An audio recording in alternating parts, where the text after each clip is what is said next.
Hi friends, let's have a look at problem 1287, element appearing more than 25% in sorted array.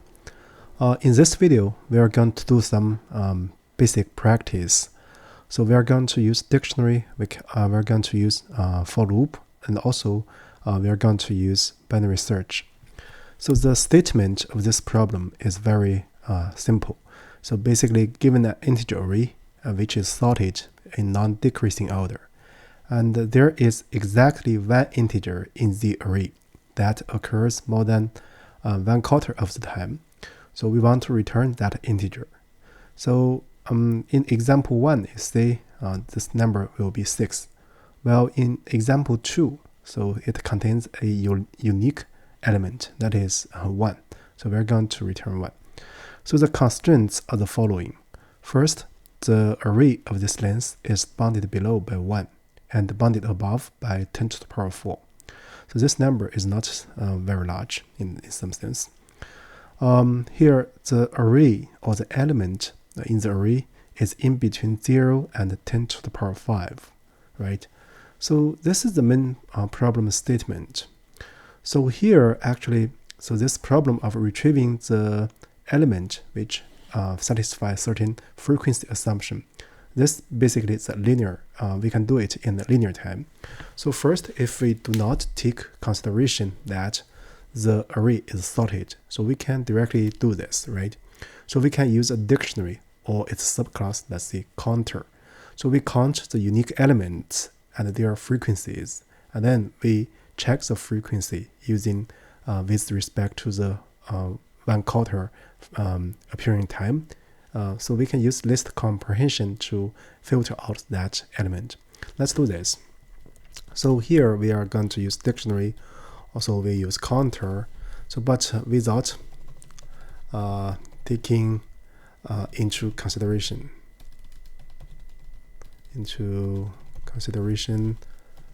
of order, right? So in this case, so we can get a counter as, so we can use this library or module. So counter, right? So this array. So what this line does is actually for each unique element, it gets a its corresponding frequencies. So this will form a dictionary, and then we just need to compare the frequencies, right? So we can use this to get the corresponding frequency. And this problem says that there is exactly one element and one integer. So we can use a list comprehension and retrieve this unique element. So here what we can do is, so here this key, so for key v in counter items. So if the frequency, this v, is greater than the length of this array over 4, right? So this length array over 4, right? So this will be a very direct solution. Let's first check that.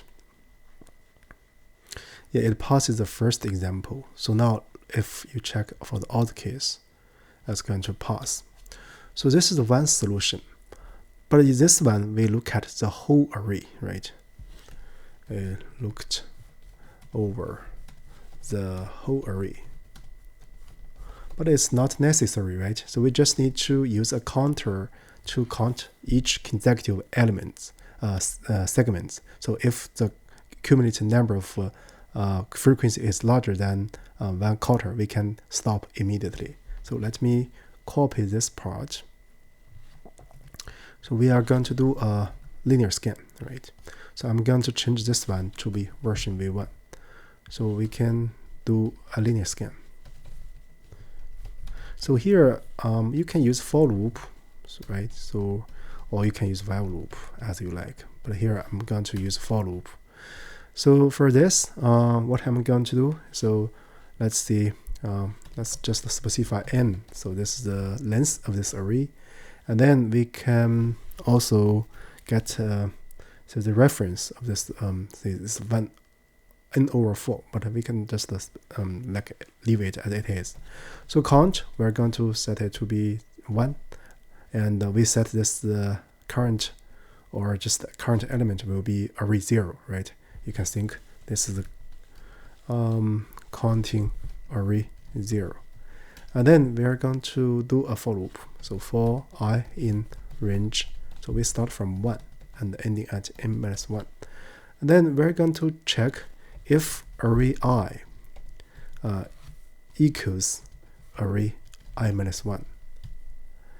In other words, this block will continue, right? In this case, we're going to increment the count by 1. Otherwise, so we're going to reset the count to be 1. This means that the count will representing the current element, array I. This is a new start. But due to the assumption of this problem, there is exactly one integer in the array, right? We don't need to think of I equals n-1 case, right? In that case, but each time we can do a check, right? If count is greater than n/4. So we just need to directly return the corresponding element, right?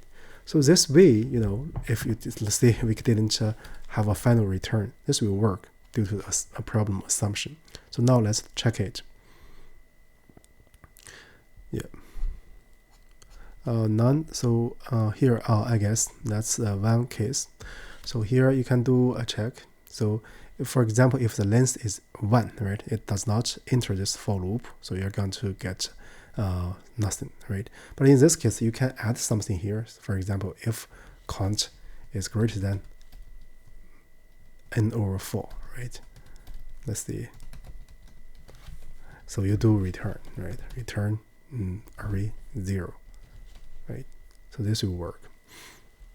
You can actually also add at the end, but this makes no big difference for this simple problem. So now we finish the second one, but this one, the point is that we don't need to see the whole array in general, right? For sure, if you have a length is just 1, right, you see the whole array. So next, we're going to do it using binary search, right?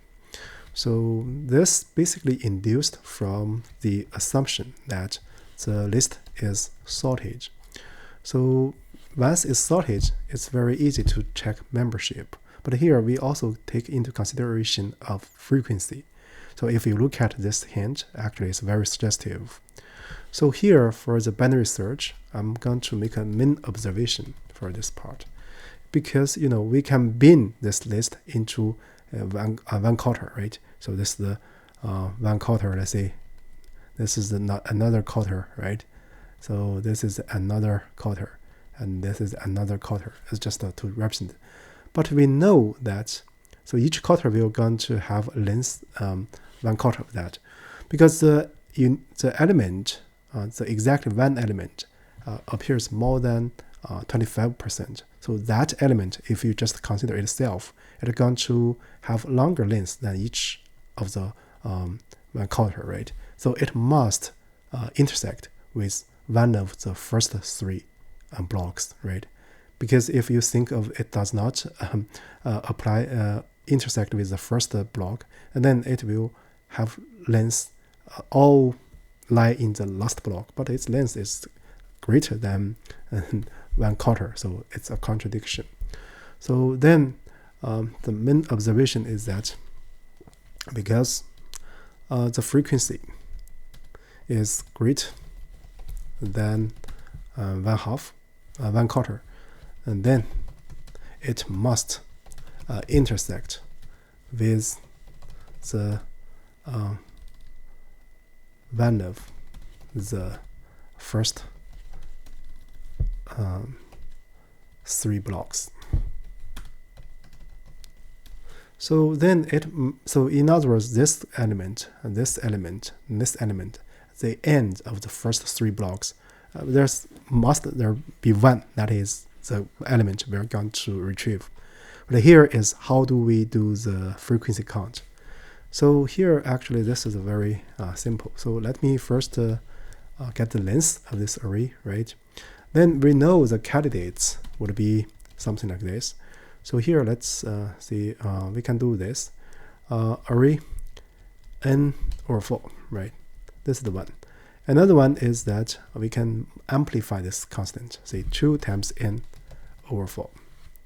And then we consider array 3 times n over 4, right?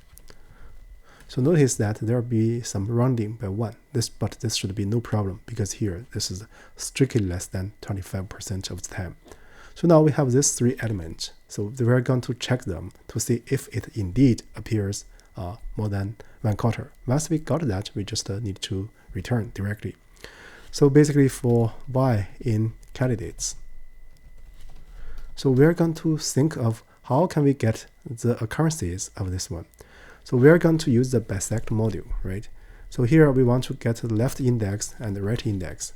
So let me first write down this line of code, and then we're going to explain the logic. So bisect left, so we pass this array and the corresponding element.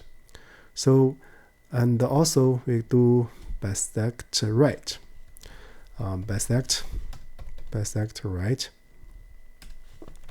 array, and then we pass the y, right? So here is the main point. So that's basically we want to explain this function. So let me copy it here. So let's write like this. We have R, right? So because array is sorted, so we check insertion point for this y. So this index, let's see, the result will be L, which means that for any index I less than L, then we have the corresponding element is strictly less than y. So this is very important. So now if we look at bisect right, it means that for any index I less than or equal to R, so we have array I is less than or equal to y, right? Now you see L is the number of elements, and to the left that is strictly less than y, and R is the element that is to the left and including R, possibly that is less than or equal to y.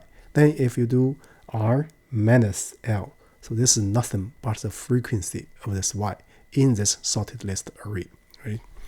So then the frequency will be R minus L, right? So if this guy is greater than n over 4, then we are going to return it. So what we are going to return? We are going to return this corresponding element, right? So we know among these 3 elements, there must be one. That is the one we are going to retrieve. So this code will return the result. So we don't need to write something else here. So now with that said, let's first do a test. Yeah, it passes 1. Now let's look at the generic case. Yeah, it passes all the cases.